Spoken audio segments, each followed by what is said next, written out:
कल आएगा केदारनाथ उपचुनाव का रिजल्ट। सुबह 8 बजे शुरू हो जाएगी मतगणना। निर्वाचन विभाग ने तैयारी पूरी होने का दावा किया है और मतगणना की तैयारी पूरी कर ली गई है। विजय कुमार जोगदंडे की तरफ से जानकारी दी गई। लगभग 2 बजे तक पूरी हो जाएगी काउंटिंग। ईवीएम मशीनों की 14 टेबल लगाई गई हैं। 10 टेबल पोस्टल बैलेट के लिए लगाई गई है। केंद्र पर अतिरिक्त पुलिस बल भी तैनात रहेगी। इसके अलावा 3 सिक्योरिटी लेवल बनाए गए हैं।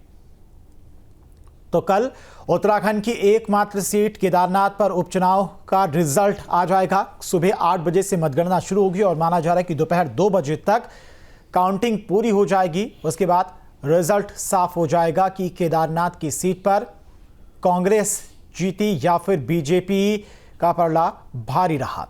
फिलहाल मतगणना को लेकर तमाम सुरक्षा के बंदोबस्त कर लिए गए हैं। पुलिस बल भी तैनात है। 3 सिक्योरिटी लेवल बनाए गए हैं।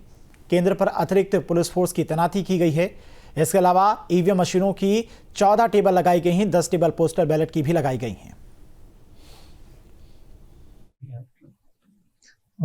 केदारनाथ विधानसभा उपनिर्वाचन की जो मतदान के पश्चात मतगणना की तिथि जो है 23 तारीख निर्धारित है। उसके लिए सभी जो मतगणना कार्मिक है उनका तैनाती का कार्रवाई पूर्ण किया जा चुका है।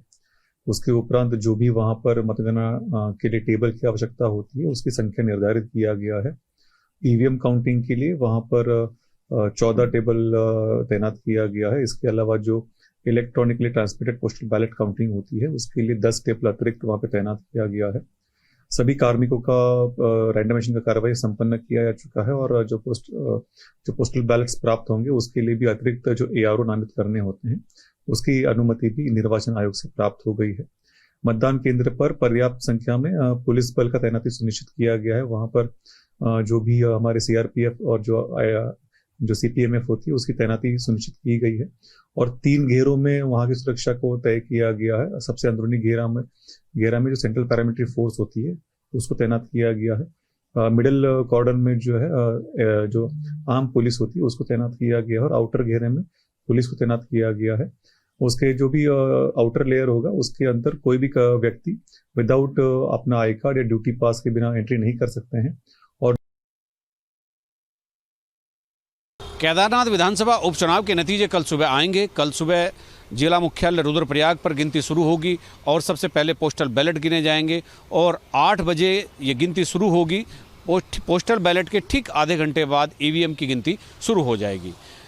केदारनाथ का चुनाव बहुत ही रोचक रहा और इस चुनाव में भाजपा और कांग्रेस के बीच सीधा मुकाबला होता दिख रहा है, लेकिन निर्दलीय के तौर पर त्रिभुवन चौहान भी इस मुकाबले को त्रिकोणीय बनाने के प्रयास किए रहे थे। अब देखना ये है कि जो निर्दलीय त्रिभुवन चौहान थे उन्होंने मुकाबले को त्रिकोणीय बनाने के लिए कितना जोर लगाया।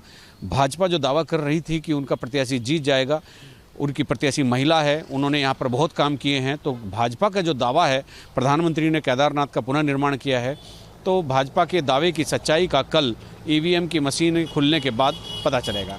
कांग्रेस का ये कहना था कि यहाँ पर क्षेत्र में भाजपा सरकार की बहुत ही मुखालफत है, लोग नाराज़ हैं, सड़कें टूटी हुई है और यात्रा अव्यवस्थित हो गई है, इसलिए जीत कांग्रेस की होगी।